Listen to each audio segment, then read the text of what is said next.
Hello, this is Wayne Rivers at the Family Business Institute. Thanks for tuning in. Please let us have your comments below. And if you have any ideas for future blogs, things you'd like to see or talk about, by all means, let us know and we'll get them done. Okay, so this week I want to talk about, my topic is the seeds of a company's destruction are sown in good times. And we're having good times right now. Irrespective of industry, I mean, just about across every industry, just about across the entire nation and in Canada too, things are pretty darn good right now. There are pockets of where the economy hasn't fully recovered, and certainly there are industries and individual companies that haven't fully recovered from the Great Recession. But for the most part, things are pretty darn good.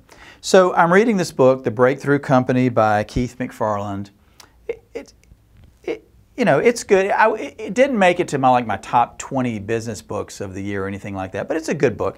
But it struck me, some of the things that they talk about in here I just thought were wonderful, and that brought me back to this article that I wrote 10 or 15 years ago, The Seeds of a Company's Destruction Are Sown in Good Times. I didn't come up with that. That came from Harvard Business Review 25 or 30 years ago. But I believe it. I think that the things that happen to us today in this time of prosperity cause little chinks to appear in our armor, and eventually we get into some bad habits, and then when the bad times return, we're vulnerable. And who wants to be vulnerable? So I want to talk about 8 specific steps that you can and should be taking right now in boom times so that you don't make yourself vulnerable and weaker than necessary when the recession or the soft periods come back. So, one of the things they talk about in the book is that one of the case studies they look at, the CEO said, you need to be very apprehensive when times are too good. Now, I don't know if times are too good right now, but they're pretty darn good for most companies. You need to be apprehensive. I thought that was a good sentiment. So my first tip for surviving into the next soft period is be vigilant. Don't be paranoid, okay? If somebody goes out and has a $100 dinner instead of a $50 dinner, don't freak out, don't be paranoid. But be vigilant. Keep an eye on things. Keep your ear to the ground. Talk to your people. Somebody asked me the other day about the open door. I mentioned in a blog that the idea of having an open door policy in your office is stupid. And there are times when you have to close your door, and you should close your door and put your head down and get your work done. And he said, well, what is a good alternative to that? Because I do need to close my door sometimes. And I said, you know what? Management by walking around. MBWA, I think that's right. Management by walking around.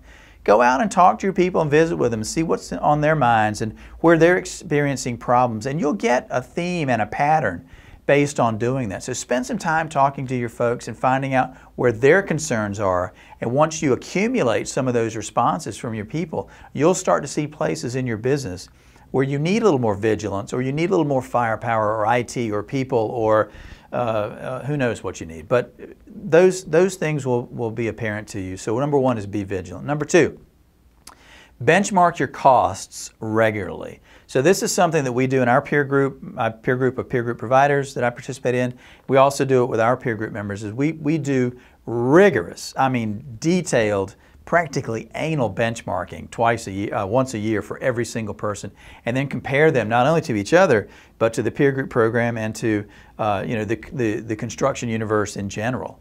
And we know that if we see those G&A costs creeping up, that's not a good thing. I remember calling on a contractor years ago, and I pulled up into the parking lot, and man, there's a Mercedes and a Lexus and a Jaguar and a Volvo and a BMW. These were their company cars. And I thought, oh my goodness, this must be the most successful construction company on earth. Guess what? They're out of business. They've been out of business for 20 years now.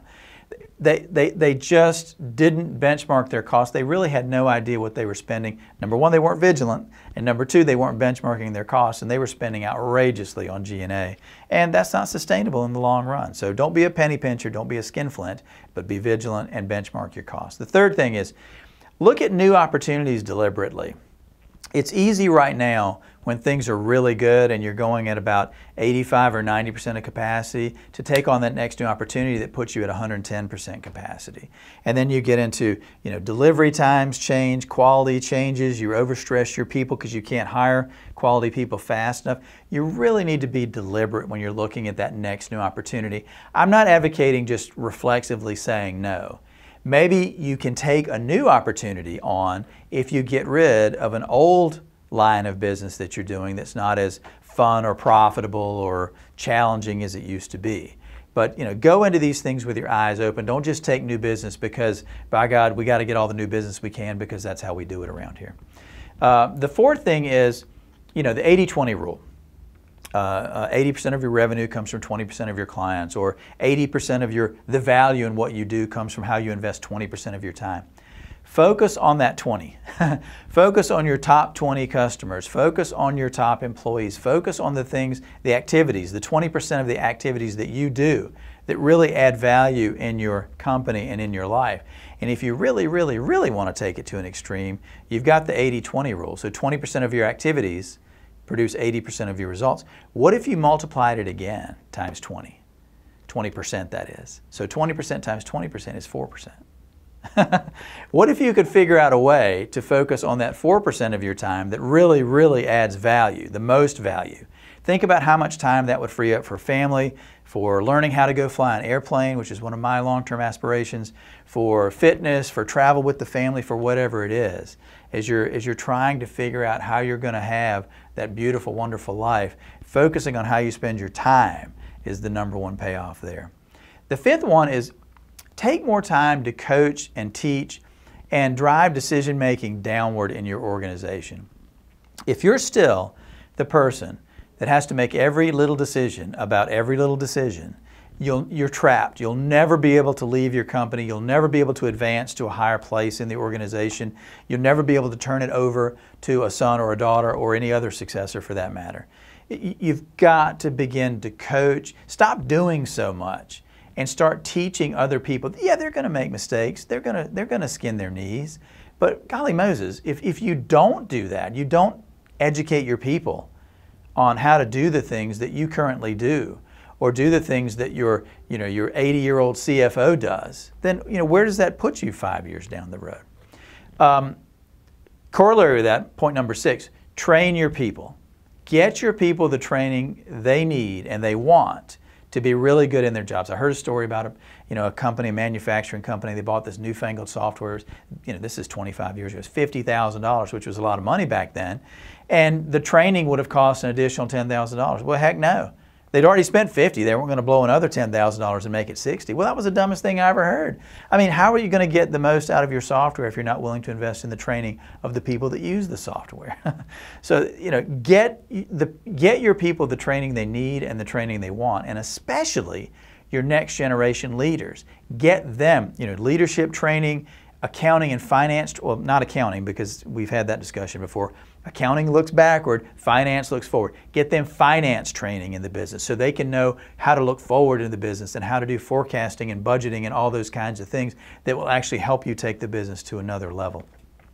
Number 7, love on your customers.